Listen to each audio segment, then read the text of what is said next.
Seriously, I need you all's help. I need you to tell me who made more movies in the last 2 years. Frank Grillo or Big Butts Bruce Willis. Man, I swear the two of them are being booked together like a tag team. And here they are once again for the film A Day to Die.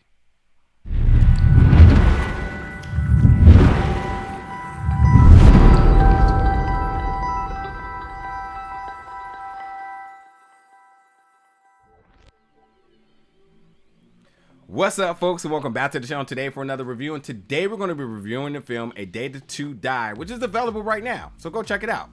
And if you don't want to watch my review, no problem. You can just go watch it because it is available on all digital platforms right this moment. I did get a chance to interview one of the stars of this film, and that made me decide that, wow, I might as well do my review too as well. And here I am with that. But yeah, you know, Frank Grillo, who I'm a complete stand for. I still haven't had a chance to talk to him, folks.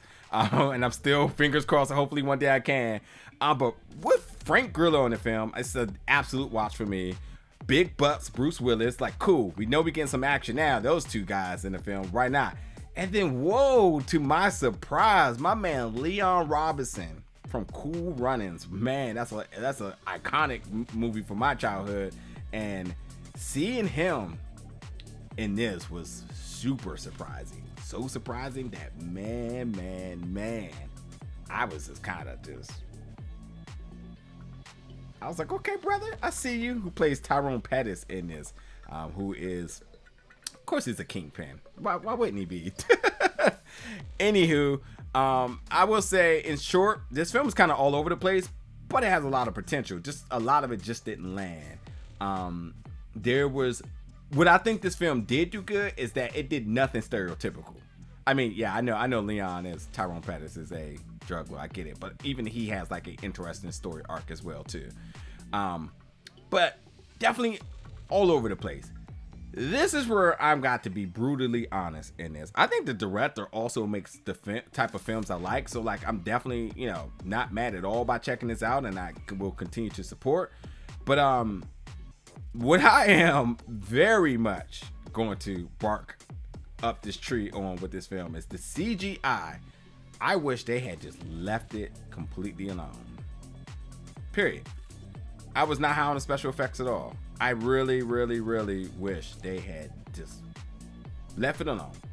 Period. That's all I gotta say. This really needs to. Let me just kind of explain what this film is about. Connor is a guy who is sort of working alongside of, you know, Tyrone. This guy's ex-military, and you know, okay. How do I say this without spoil? I mean, it's out, so I guess I can talk about spoilers here. All right, so Connor basically is ex-military. He has a crew of folks, right? And one thing led to the next, and he accidentally ended up killing one of Tyrone's henchmen. Thus, because of what the henchman contributed to Tyrone's daily funds, he now said, hey, Connor, you owe me. So go ahead and, you know, cough up my money. And he definitely had a very sophisticated number. He's definitely a numbers guy. And he said, you need to come up with this money.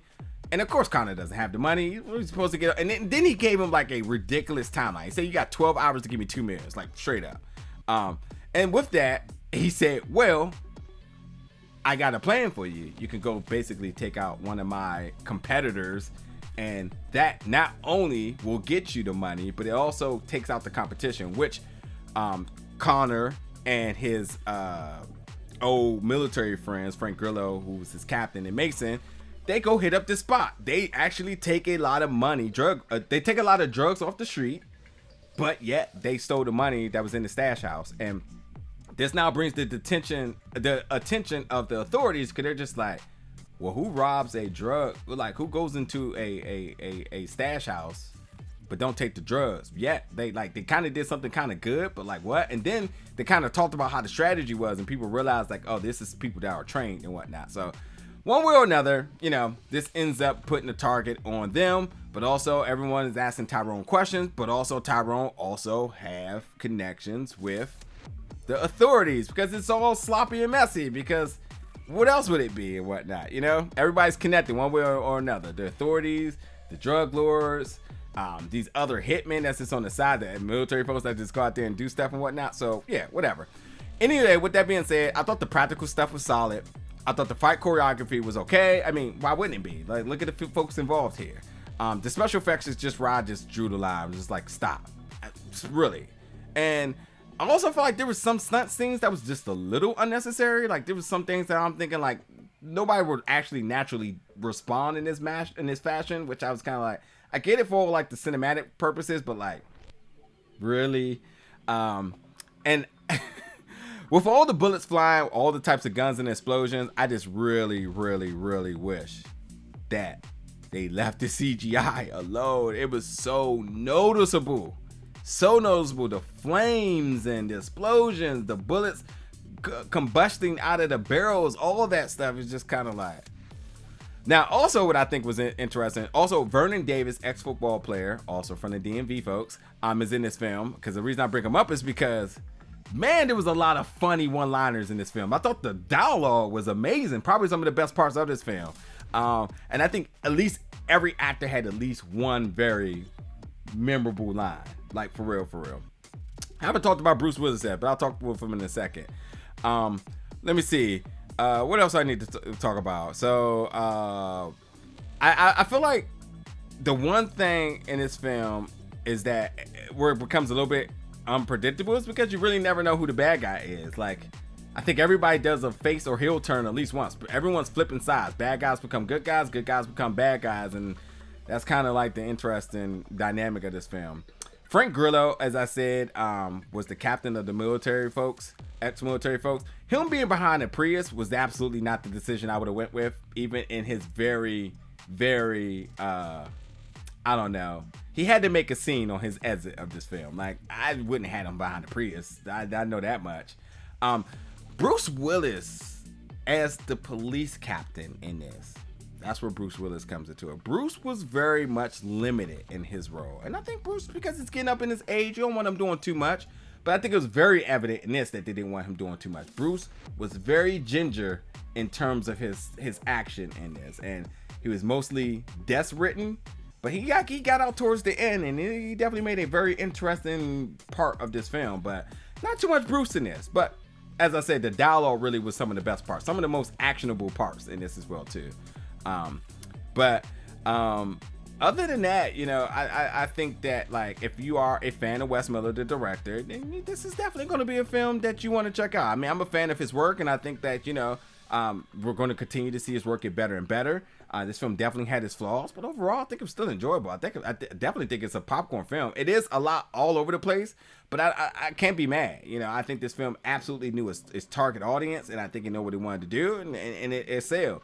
I just wish that the CGI was better, because CGI was just definitely not it for me. And there was, again, some parts of the editing that I wasn't all for, and some of the very exaggerated moments, I was kind of like, whatever.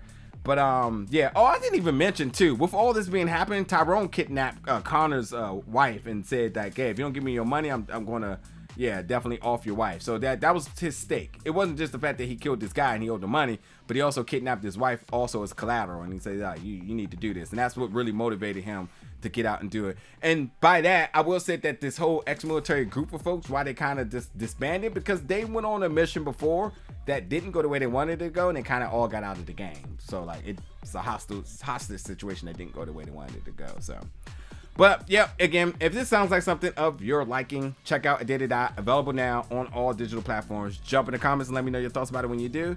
And as always, stay tuned for more reviews very soon.